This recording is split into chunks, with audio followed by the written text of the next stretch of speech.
This is Girls Stop Playing, a weekly show that empowers Black women to stop playing with their potential so they can live a life that they love. I'm Coriel, your favorite homegirl, and I'm on a mission to help Black women make the money and get the honey. You can have it all as long as you're willing to work. This is the Girls Stop Playing podcast, and I'm your favorite homegirl, Coriel, here to encourage you to stop playing with your potential and start working for what you want in life and in love. You already know that I'm bringing you the information and the conversations to help you make the money and get the honey. You can have it all as long as you are willing to work. And baby, we got a working woman in the building today that is making the money, got the honey, and is helping you get your honey too. We got Crystal Jordan in the building. Your last name is not Jordan though anymore. It's Jennings. Okay, let's put some respect on that. We got Crystal Jennings in the building. Hey, Crystal. Hey. I'm happy you're here. I'm so excited. It's like a long time coming. I was going to say, it's been a long time coming. So we're going to get into Dear Alpha Female, right? We're going to get into that. But Okay. who is Crystal outside of what you do professionally? You know what? That's a great question because I had to learn that myself. For a lot of years, I did not know. I didn't know who Crystal was outside of being a mom and a entertainment publicist. And so Crystal is a woman that loves, I love my friends to be happy. I love putting everything I have into friends and family. I'm also a bit of an empath. So I learned that I have to take breaks from certain things because I can get very, very emotionally involved and invested, right? But I think that's also what makes me who I am, just the fact that I really feel deeply for people. It also makes me great at writing, right?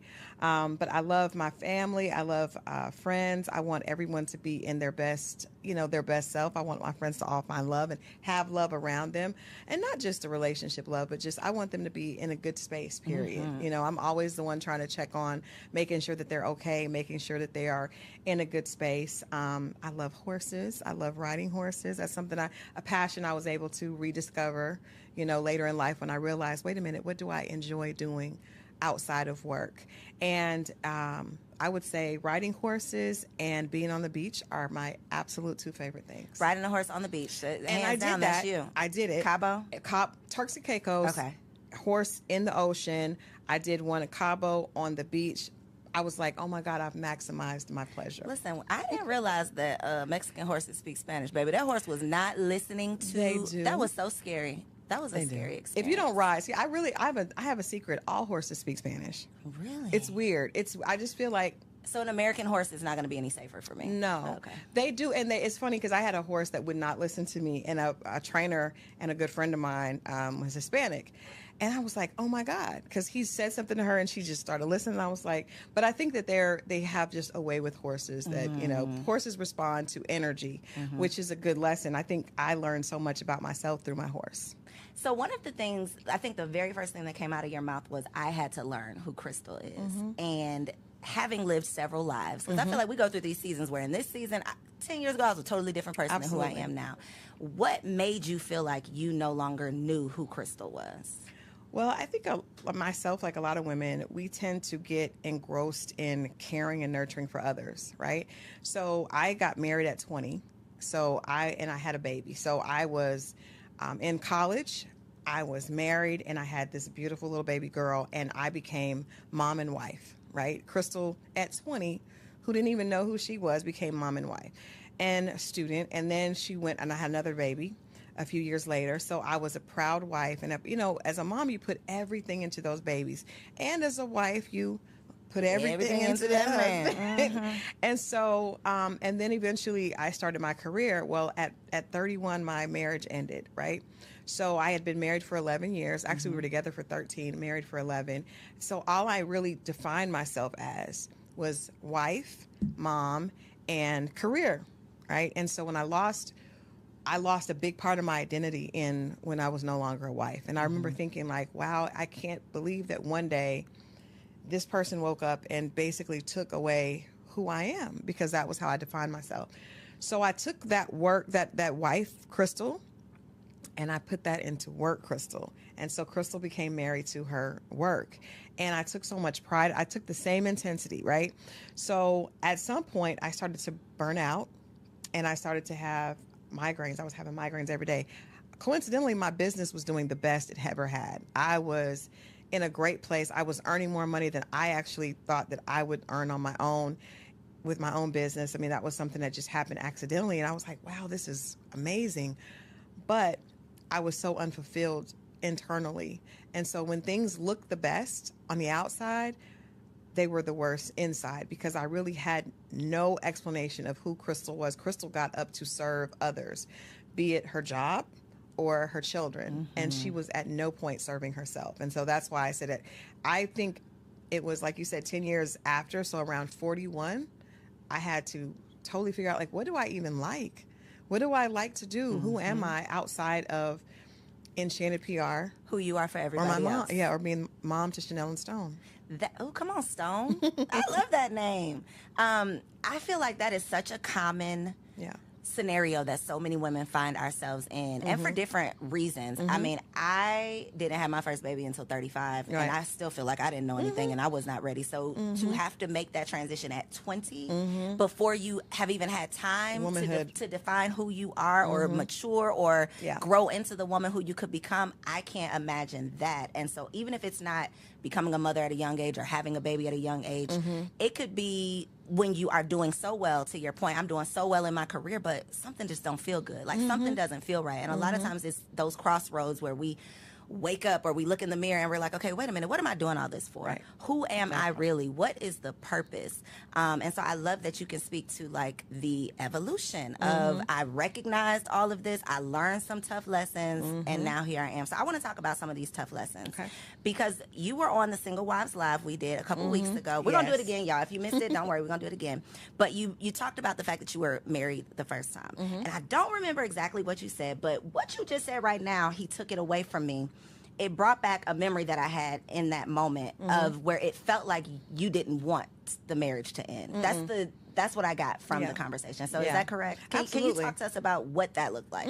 Absolutely. And I think I think it's important for us to acknowledge, a lot of times we've been taught, you know, if somebody doesn't want me or something doesn't want me, I don't want it. It's one of the 48 laws of power, right? Despise what you cannot have. But it's also not something that works for real life. It works for business and it sounds really cool, but it's also not something that works for real life. And so I was so in love in my marriage. Things weren't perfect. As we know, marriage is never perfect. But I was really, really in love, and we went through some difficult times. And as a result of us going through difficult times, my ex-husband started having an affair. And I was devastated because again, you know, when I mentioned, you asked me who I was, I'm someone that wants everything to be right for everyone, right? So I had this idea that I was going to have this perfect family, my kids, boy and a girl, dad, perfect, you know, white picket fence dog. We had everything. And all of a sudden, he was involved in an affair, and the way I thought he should get out of the affair, he didn't agree with that. And he did not. And so he decided to end the marriage. And it really did feel like I had given someone else the ability to define me because I took so much pride in being his wife. So, yeah, I was heartbroken. And coming from a mother and a grandmother that are like, girl, you better get over that. There was no place to actually just say it's okay to really mourn your marriage being over. And instead of actually mourning it, I just dove into work, right? You controlled what you could control. I controlled what I could control, and I did not allow those in my. I mean, I was basically a functioning depressive in a functioning depressive state because I didn't know what to do with all this pain, and I didn't want to. I just sometimes it felt physical how much pain there was. I mean, this is 13 years. This is the love of my life. Our families are ingratiated, right? Our children don't know anything else, and all of a sudden, one day, it's like, it's over. So when you say your mom said get over it in terms of the sadness of the divorce, what was her take on the infidelity? Did she tell you to get over that too? No, just leave him and get over it. Okay, leave him and don't look back. Leave him and don't look back. And I did. My grandmother, rest her soul, husbands come and go. You'll be fine. You're strong. You're strong. But I did not feel strong at all. You know, I felt like my identity, I felt like Crystal was just, I didn't know where she was.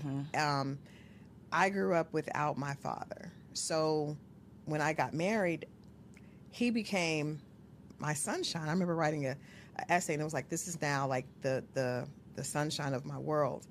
So, and that was dysfunctional, but you don't know it's dysfunctional until you get out of it, or until you don't know until you know. And so, yeah, I definitely, there was no one I was telling my one of my mentors and my sister, Dr. Jerry Godhigh, like, I wish I had someone like that in my life, someone that says it's okay to not be happy about your marriage ending. It's okay to admit that you don't want that.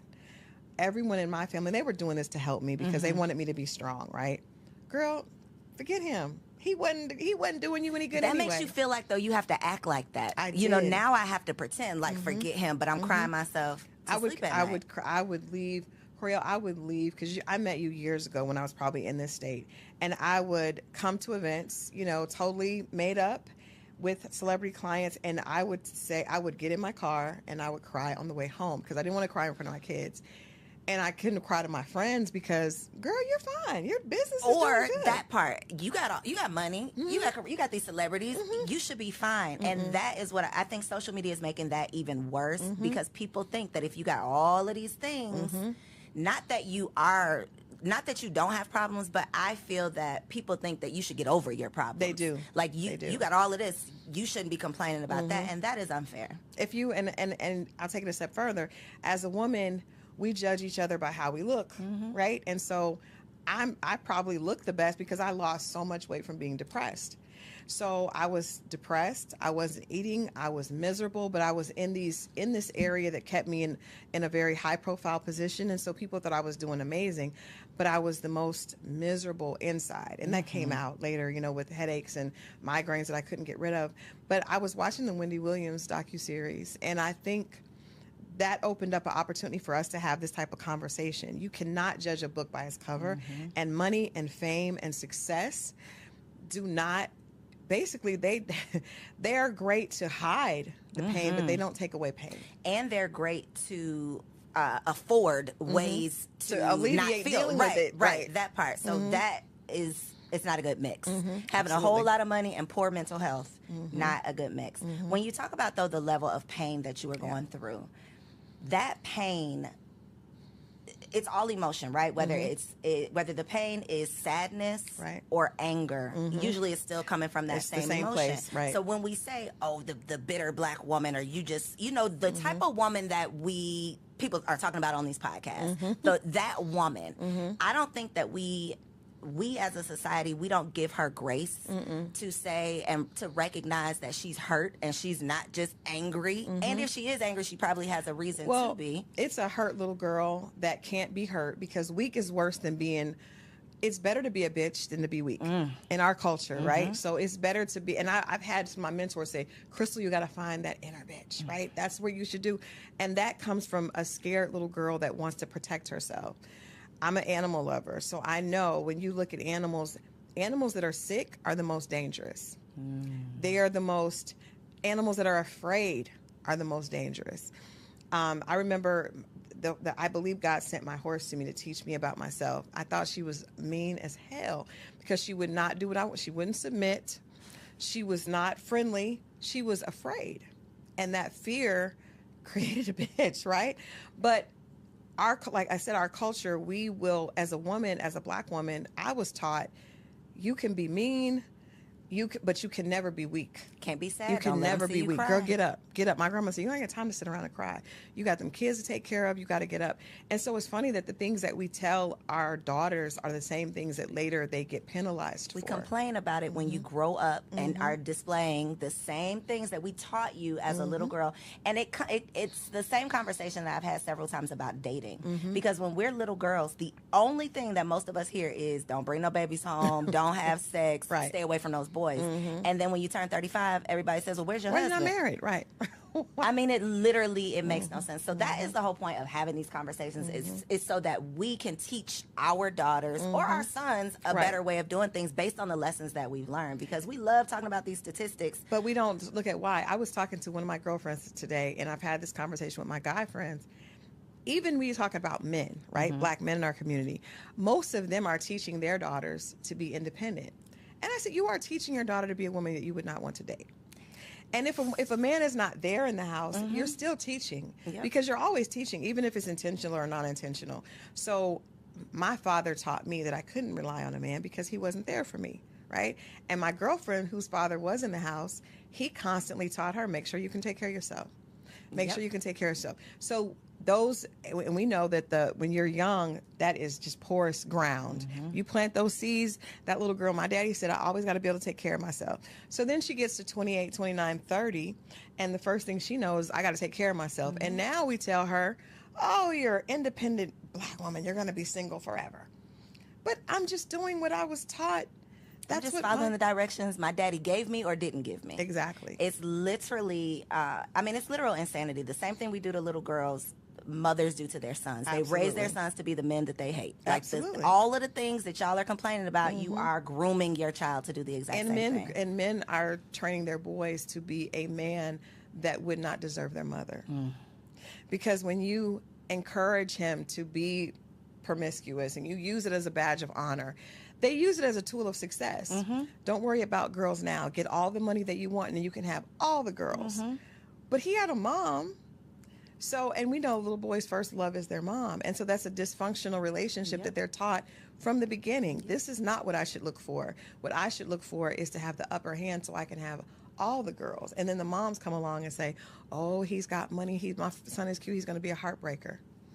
Ma'am. It's literally speaking. This is what we're speaking over our children. So I would love to know what were the lessons that you wanted your children to learn on the other side of your divorce?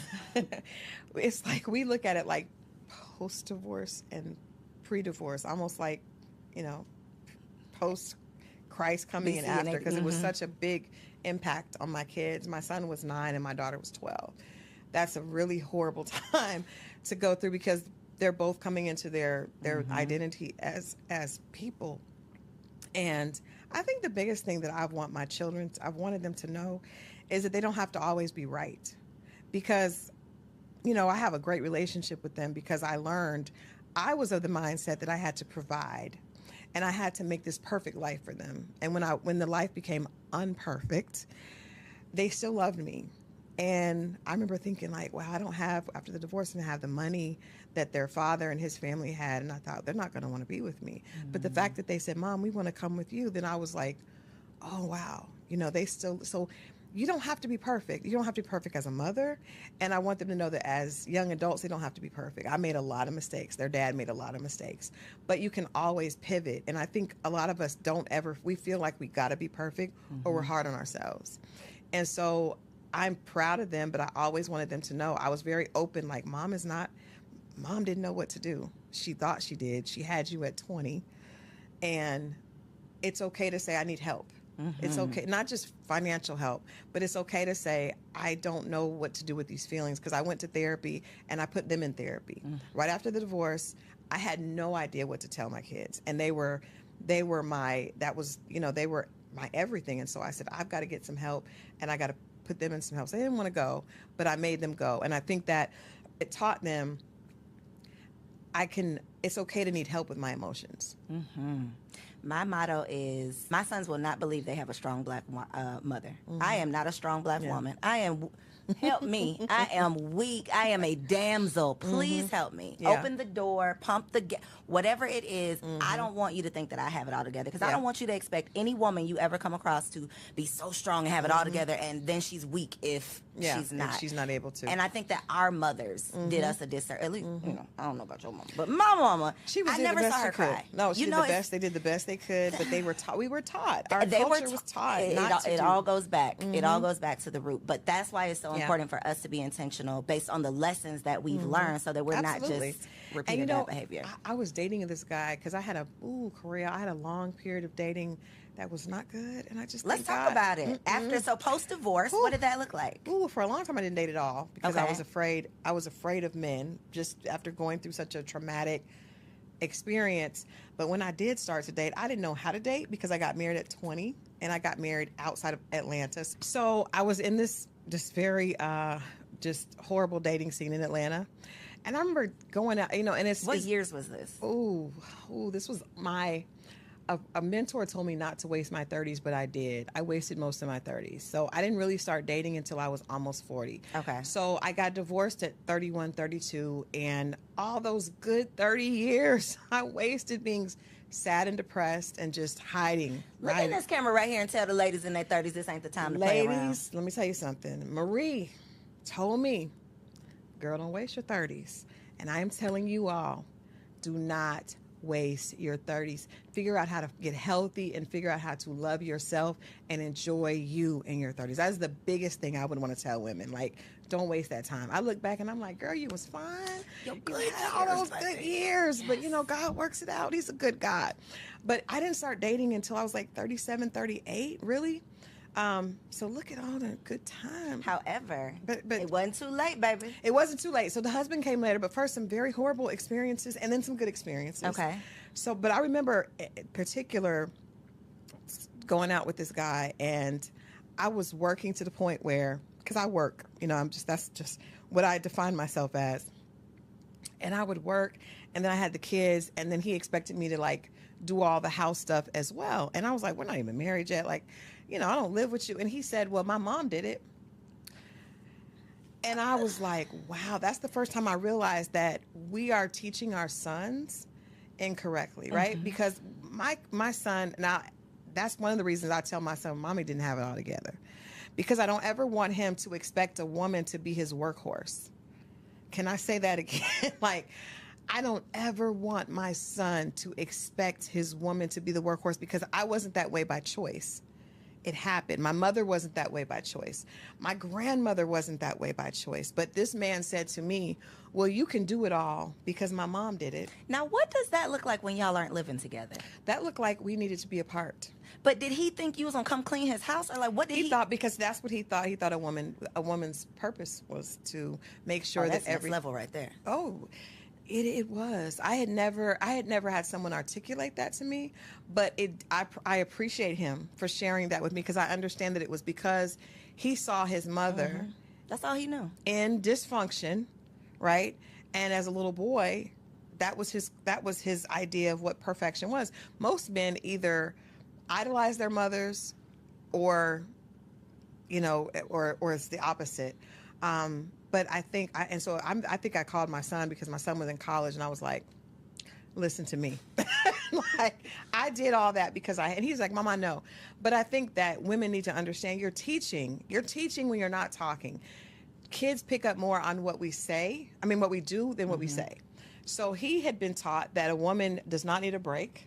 She is able to work, you know, until she's bone tired, and then come home and clean, and then come home and then do some other porn. And then throw it back in the middle of the night. A porn star in the bed. And if she doesn't do all of that, then she's not worthy, and you have a right to cheat. So I was able to, you know, relieve myself from that situation. But I learned that there were a lot of men so many women say that, you know, men are intimidated. I don't think that the right man is ever intimidated. I think that men are smart enough to know how to push our buttons.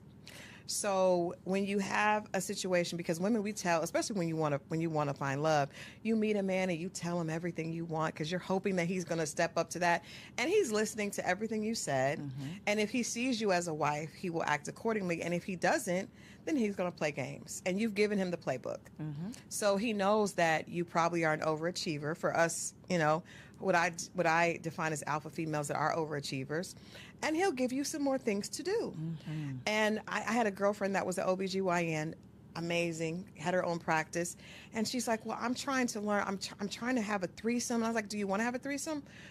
No, but he says if I don't, he'll leave. He tapped into the fact that you are a perfectionist and you want to show up and do well in everything that you do. This beautiful sister was trying to go to the sex club. She was doing all this stuff, and I was like, girl, you are a whole OBGYN. That you are She's like, but he wants a woman that's doing this. She was leaving the practice to go and make sure she cooked.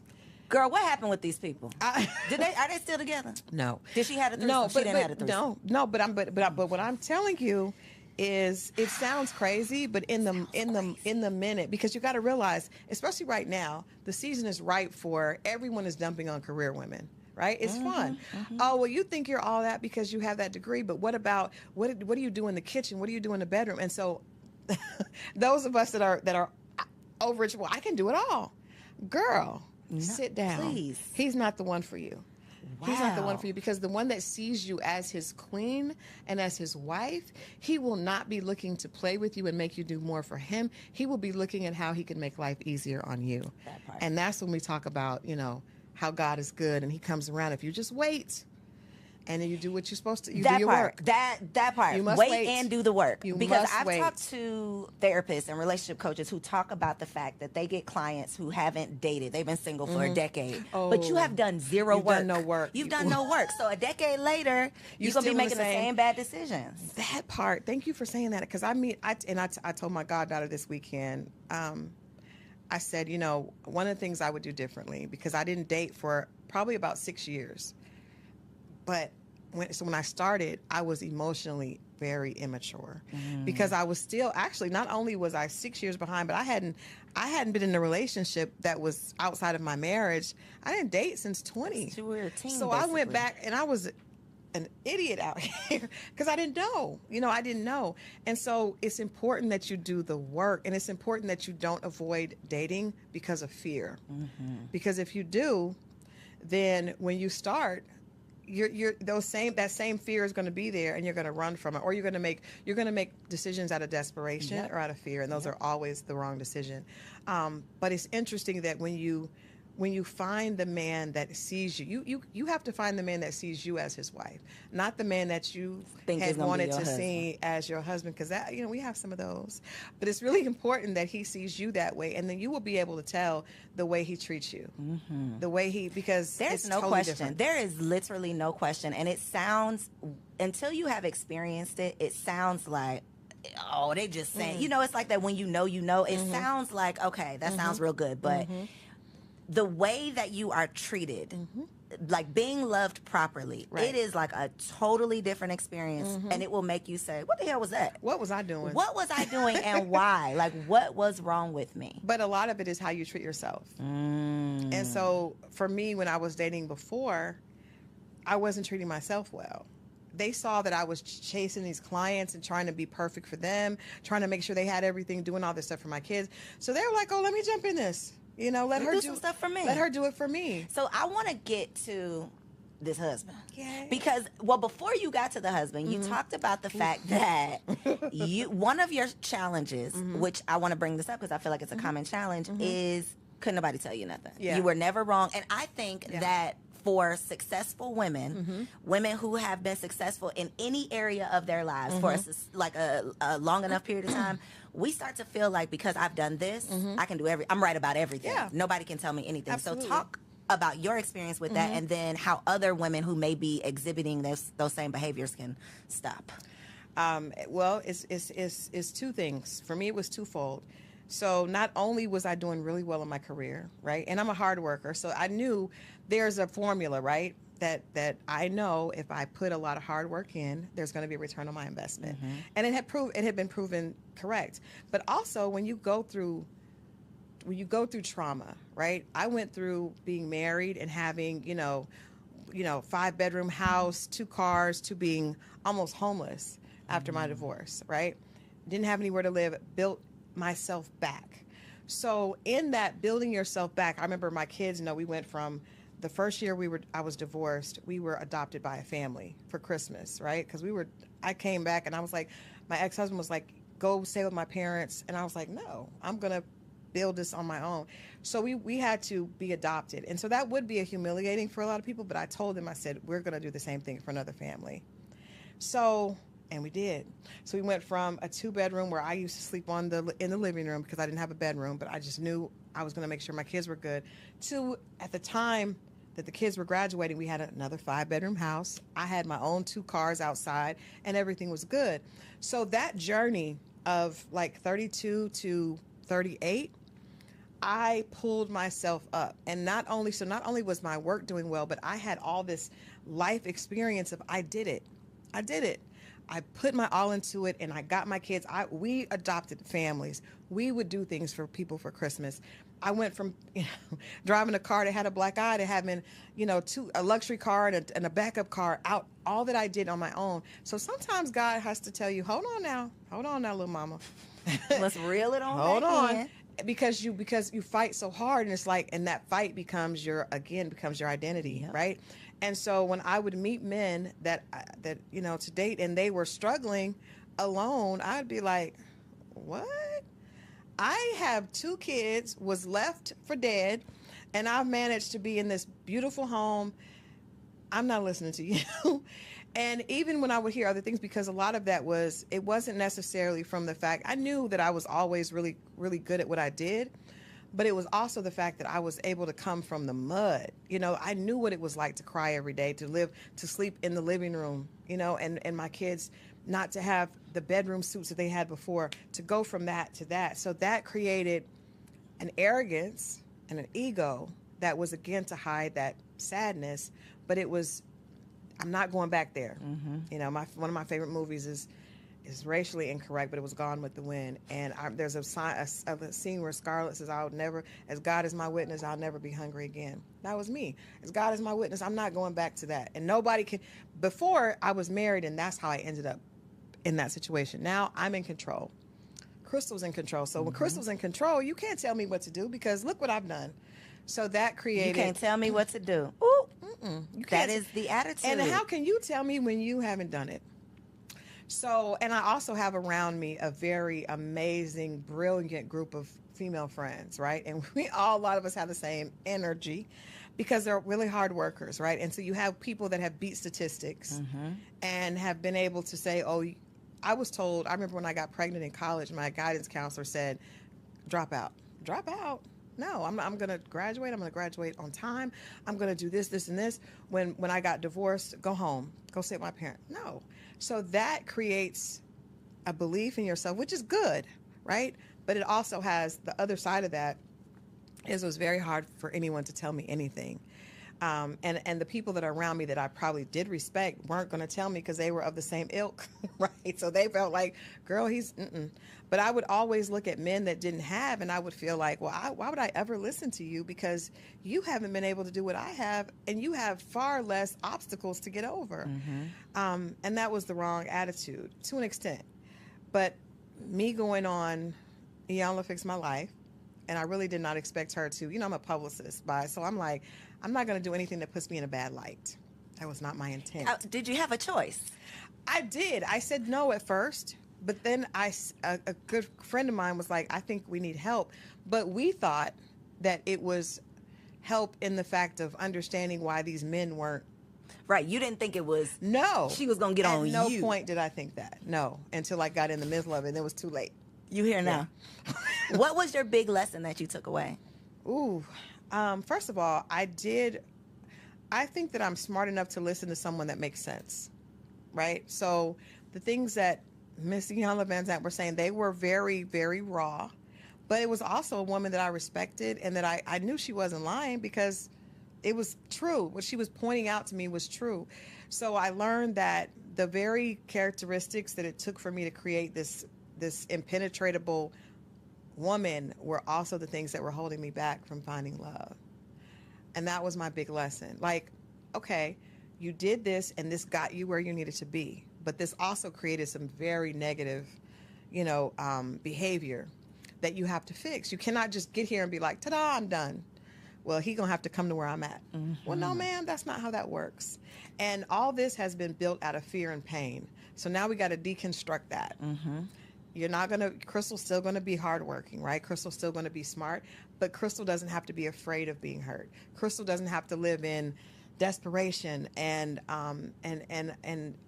basically being afraid that she can be reduced to that broken woman that she was before. That is a very tough thing to get over, because we build up the walls, and then those walls keep out the very thing that we desire. And then you meet someone who has the potential to love you properly, and then you still can't accept it. You still can't accept them. So what did it look like when you actually met your husband? Well, I would say to that, this is very sad, because I would say, like, it's unfair that you would get shot and be laying on the floor bleeding, and would be responsible for getting up and cleaning up your own blood and putting yourself through rehab. But life is not fair, and that is unfortunately how it goes. So whatever you're in pain and you're hurting over, it's your job to fix yourself. Physician, heal thyself, right? And so it it looked like, thank God he sent me a man that had a lot of patience and that was able to see through that, right? But I had done a lot of work on trying to realize that the things that I was holding dear were things that I was afraid of. So I had built all these things that I wanted in a partner that really had nothing to do with being loved correctly. Like, I had a very long list. And on that list were some things that made sense. And then on that list were some other things that did not make sense. And so I had to, when I met my husband now, he didn't meet some of the things that were on my list, but I was thankfully bright enough to pay attention to his actions.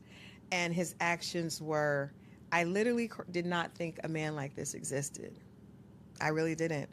And I had heard it, and I could believe it from my friends. I remember seeing, some people, different people online going through things. I could believe it for my girlfriends, But not me. but I just, because you don't know what I've been through. Like, all that time of fighting, it does something to your self-esteem, and this is another thing.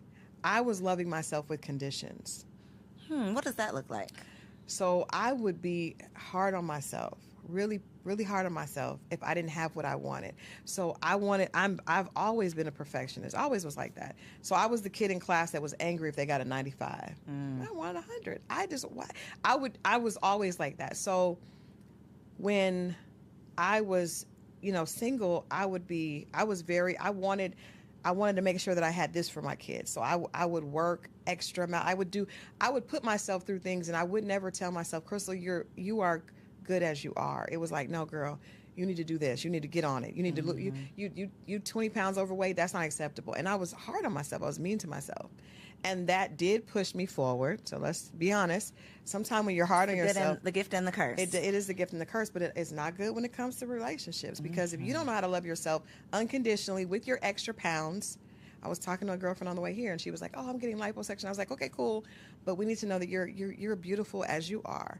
When we don't know that, and then we meet a man and we expect him to know that, the right man is not going to want to be with you, because he's going to realize that's going to be unattractive to him. It's very unattractive. So that was a part of the work, is how do I love Crystal even if she doesn't earn this amount this year? Because me and my girlfriends are very results driven. We get together, we look at our vision boards. What is your work plan for next year? What do you, and I love it, because we push each other forward. But at some point it needs to be like, girl, even if you don't achieve that, you're still good. You're still good. So when you went to Iyanla, you got yourself together, you met your husband. How did your transformation affect your friends who may not have evolved or went on Iyanla? Well, I think the beautiful part is my friends, because I'm a writer and because I talk, I have conversations on relationships. I was a relationships editor before I was in a relationship. And I remember thinking, that's weird. And I don't want to be that person that's talking about relationships that's not in one. So what I did is I just talked about everything. I would write about things from a positive perspective. And one of my girlfriends challenged me to do that. She was like, Crystal, it's enough negativity about Black love. At least when you write from this perspective. And I didn't know it to be true. I was writing what I thought were lies. But so I had an audience. So I think my audience extended outside of my immediate friend group. So when I got married, at my wedding, so many of my friends got up and told my husband, I'm not going to get emotional, because this moment was just so emotional, because so many of them told him, she deserves this so much. And I did not know that they saw me that way, right? So, guy friends and female friends were like, oh my God, we're so happy that you came. She's so happy. We've never seen her like this. And they've seen me successful. They've seen me enjoying things, but they've never seen me in the essence of Crystal, because there's something about you when you're being loved. And I have love for my children and love for my friends, and there's nothing that I want to take away from that, because I have an amazing group of friends. I love my babies to death. And I have a great group of just my outer circle is amazing. But there's something about when a man is loving you the right way, that makes you feel like a woman in a totally different way that you feel You're when lighter. not. You're lighter. And they responded to that. I almost felt bad. I was like, he probably is like, what was she doing for? Well, damn, what? Because everybody was like, oh my God, we're so glad you're here. But I think, and I've had so many people, my immediate friends, and even people I talk to online, say, I believe it. I love seeing what you, because they saw me. They saw it. Unfortunately, the world saw it on the young. But look at the other But look side. at the Because other if they side. see that episode and then they come Yeah. Googling you, it's like, oh, she Yeah. got her shit together. And look at her now. She did. I'm going to say this. Let's don't say she has her shit together. Let's say she's Working on her it. shit. She's working on her shit, because my husband still tells me, that's one of the things we still go back and forth about. And you have to learn. If I could tell women anything being single, I understand work is important, because we have got to get, social media has convinced us that the most important thing in life is getting the bag and being snatched. So it's contour and couture, right? But if you don't work on loving yourself and finding out who you are outside of that, it's going to be very difficult, even when God does send an amazing man, because you're not going to know how to receive it and just to be loved. It sounds cliche, but you know what I mean. It's not easy. It is not It's easy. not easy. I talked to Coach LaTanya. I talked to another one of my mentors, Ms. D, Dr. Jerry. God, I talked to all these women that are married and understand, and they're telling me, Crystal, there's still so much work to do. But the beautiful thing is, I recognized this man because of the work I had done. I recognized, wait a minute, this may not fit the exact profile, but I've never been treated like this. And then understand that you deserve it, right? And Not then running understanding, away not from running it. away from it, even when it's easier to run, and having to adjust. So many women are like, well, he has to do. No. The very idea of being a wife means that your job is to make that man better and serve him. His job is to make you better and to protect and serve you. But so many of my friends and so many women I see online are looking for a man that can do for them. And I know, like, well, you're not ready. Because if you're ready, then you know that marriage is about sacrifice. And so what are you willing to do for the How right will man? you serve How will in you your serve? marriage? That is not the conversation that we see on social media. At all. How can he bring the money to me? That's That is because those are all ridiculous. single people having those conversations. They That's why. are. Because They the stay married single. people, and they're going to stay single. gonna stay Married people single. know the sacrifice that marriage takes, Mm-hmm. and that even if you have the partner for you, Right. it is still work. Oh, it's still work. It is still work. It is always going to be work, but it is work that is well worth it. And I think if you find a man, and I think, our gut as women, we were given a gut instinct. I feel like it's God's way of whispering to us. We ignore it. Yep. But so when that fool was telling me that I needed to be the workhorse like his mom, I remember the older I got, I was like, I recognize things. Even I dated some great guys. They just weren't the guys for me. And because I started to be able to be in tune with that, with Crystal, once I started to love Crystal, she started to speak to me in a different way, because before she was just chasing. Stop chasing and allow things to come to you. And my husband, when we met, he told me, just take my hand and let me lead you around the obstacles of life. And I was just like, who is he talking to? I did not need you to lead me. Look what I have amassed, right? Look what I've led myself to. And he was patient. I remember being just difficult. It was just difficult. But he saw that, and now I see different things. He gave me a different perspective. It's not all about how much money you earn. It really is about the quality of life and what you're enjoying. And his perspective is so different. And I think I've been able to give him different perspective as well. But it is really about serving. And I hope that my goal and my purpose, Iyanla told me this, she said, this is not for you. This is for the women that you will be able to help. And that's why after I went through all that, I wrote the book, because I was like, I have to, because this is not for me. So we got to talk about the book, though, Yes. because part 1 and part 2, right? So part 1, Dear Alpha Female, it's not him, it's you. It's not him, it's you. What is just a couple of things, as we've talked about, being so successful that can't nobody tell you nothing, being afraid, so you put up the walls. Yeah. What are some other common things that women are doing? Let me share with you. So happy you asked. So a lot of times what we do is this. We will we see a guy that we like, right? And he has all the bells and whistles that say no, but we are attracted to it either because he has the financial portfolio that we think is a good fit for us, or he may have the look. He may be fine, and you just be like, or he may be able to do some things to you that make your body say yes, right? And praise God for all of those things. They all count, yes. They all count. But you are ignoring the other bells and whistles because of that. So a lot of times you're the smart, beautiful sister that you are, will try this with him. I'm going to give him a chance. There's nothing that this man has done outside of make your body sing, which is important, but not the only thing. But there's nothing that he has done to show you that he sees you as a wife. And you give him a chance. And then when it doesn't work, I'm done. Forget it. Men are all bad, and I'm not, and you want to argue, go online, talk bad about men, but you chose that man. You knew deep down inside, you knew that wasn't right, and you used that as a defense and a block. And the right man doesn't have a chance now but you made that choice, sis. So in the book we talk about, I've talked to girlfriends. We're just gonna be honest. That man is married. Okay, he's separated, but he's married. That's not your husband. But you can give me 8 million reasons, and that's fine. But then when that doesn't work, you're going to use that pain and say, well, this is what was done to me. I was hurt. Well, you hurt yourself. Yep. You hurt yourself. The lack of accountability. So you must, if you're talking about, we want to talk, because women love to dig into, well, this happened to me, and I didn't deserve it, and da-da-da. But God gave you a beautiful brain that you're able to use to achieve. Because I see some of the women that I relate to that are in our circle of high achieving women that are able to, you're brilliant. But when it comes to making decisions with men, you act like you didn't know. You knew. You knew. You knew. And if you didn't know, then you weren't in touch with yourself. Yes. Because you weren't listening. So when we're using those examples of men that we had no business being with anyway, and you use that as a reason that you're not giving someone else a chance, sis, that is you. So that's just one of the examples, because that's one of the things that we do a lot. We love to make the wrong decision and then use that as ammunition against the next guy. Yep. But that is all on, and I've been there.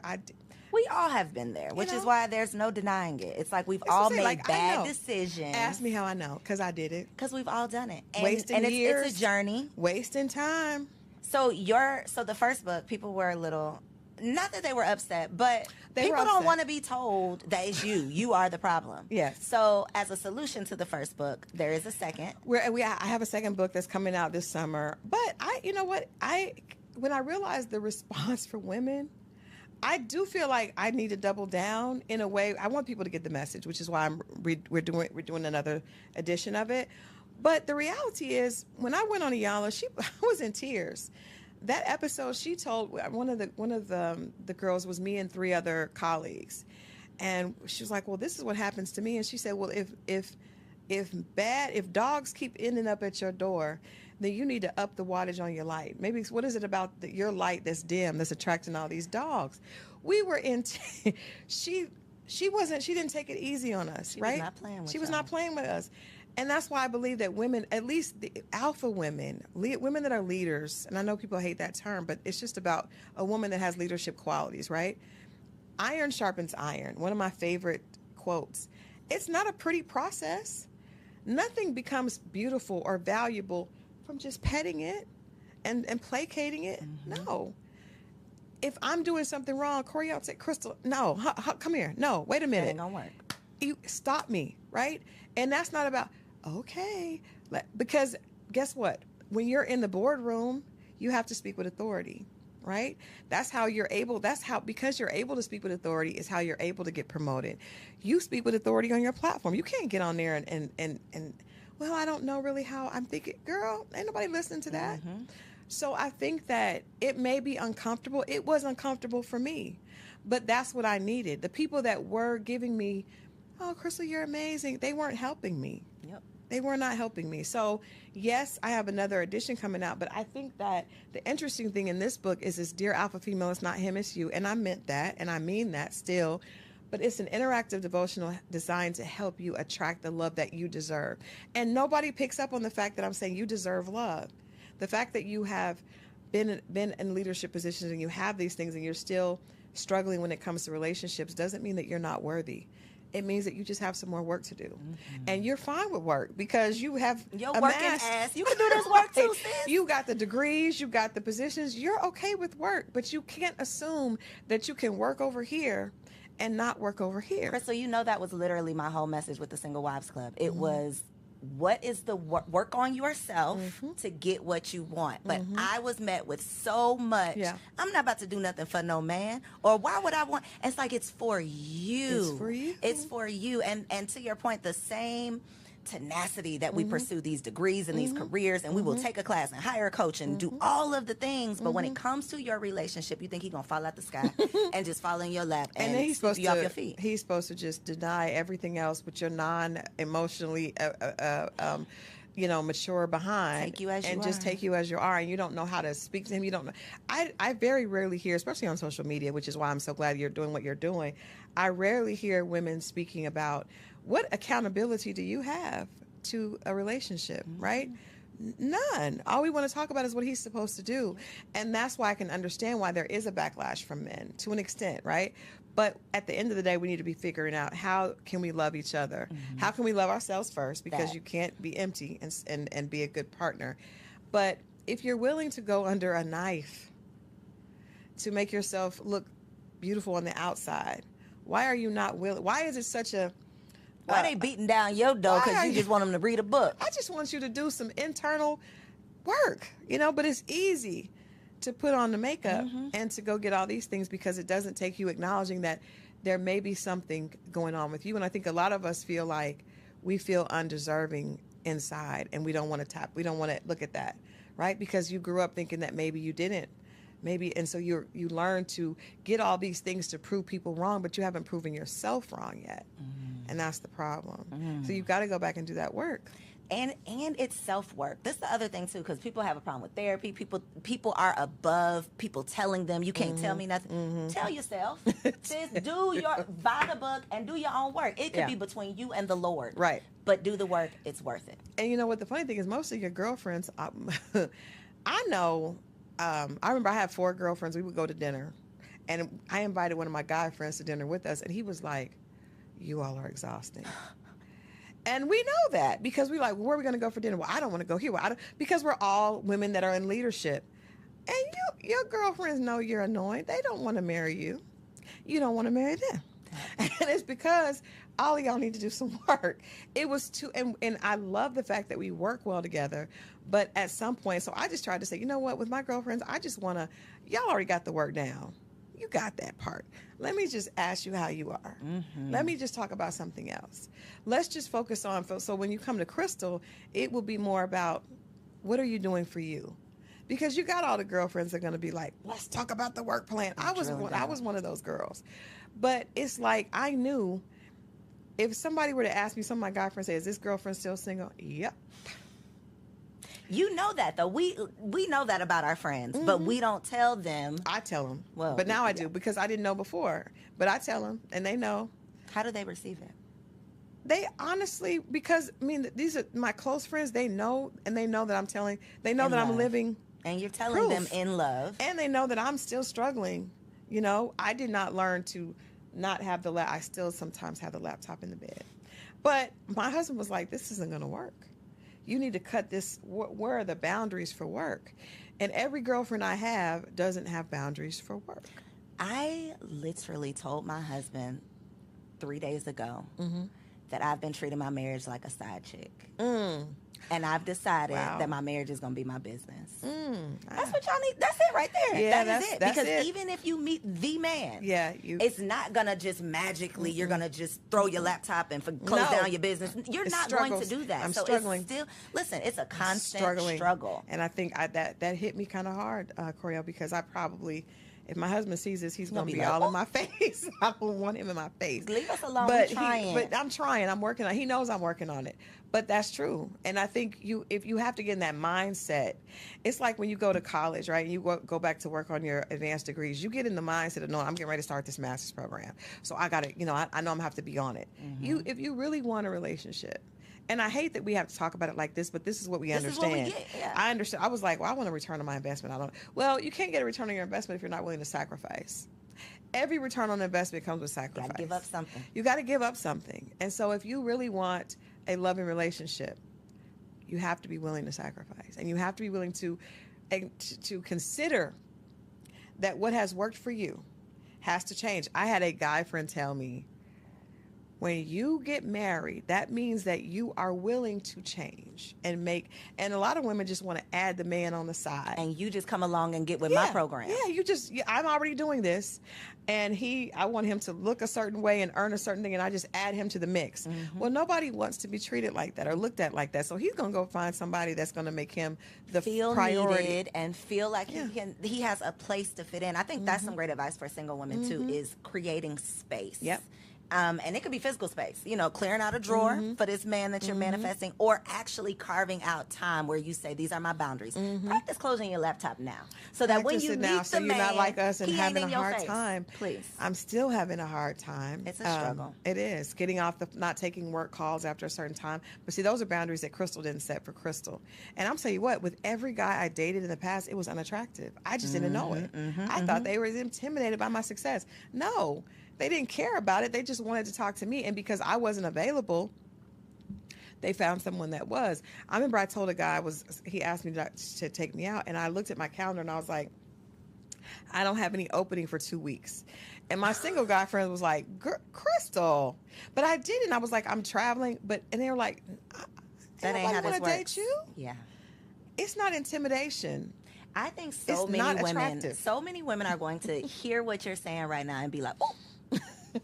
So listen, send this to a friend. You know which friend. You know which friend to send this to. Just send it to a girl. I saw this episode. Don't tell her why. Just tell her to tap in. This woman on there, she had this great story. Send it. Wink, wink. Please look in this camera right here, though, and tell them where can they order their friend a copy of this book. Yes, get one for you and your friend, because if that's your friend, usually birds of a feather flock together. So I know for me it did. And actually, one of my best friends wrote the foreword, Chili from TLC, and she wrote the foreword. She and I both are in beautiful relationships after both being single for a very long time. But you can go to Amazon.com. You can go to Barnes & Noble. You can go to Walmart. Any place. You can go to my website. You can go to dearalphafemale.com. You can go to The Real Crystal Jordan. But, get the book, and I promise you, there's information here that you'll be able to relate to. We talk about how the alpha personality, for most of us that are overachievers, it was created when we were little, right? I was a straight A student that always had to be on the honor roll, always had to do this, always breaking statistics. It's a beautiful thing. It's like black girl magic, but what's on the other side of that magic, right? On the other side of that magic. And so please get this book. It really is, it's time for us to allow the overachieving little girls inside of us to relax. We owe her thanks for carrying us thus far, but it's time for her to exhale. It's time for her to let go of her fear. It's time for her to be loved unconditionally, and it's time for her to grow. This is my love letter to all my alpha sisters.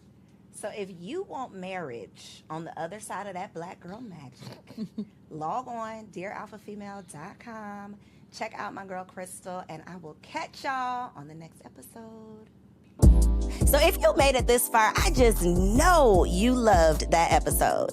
Well, what you did not know is that we recorded it right here in ATL at Elevate Studios. Yes, your girl has her own studio, y'all, and it's not just for me.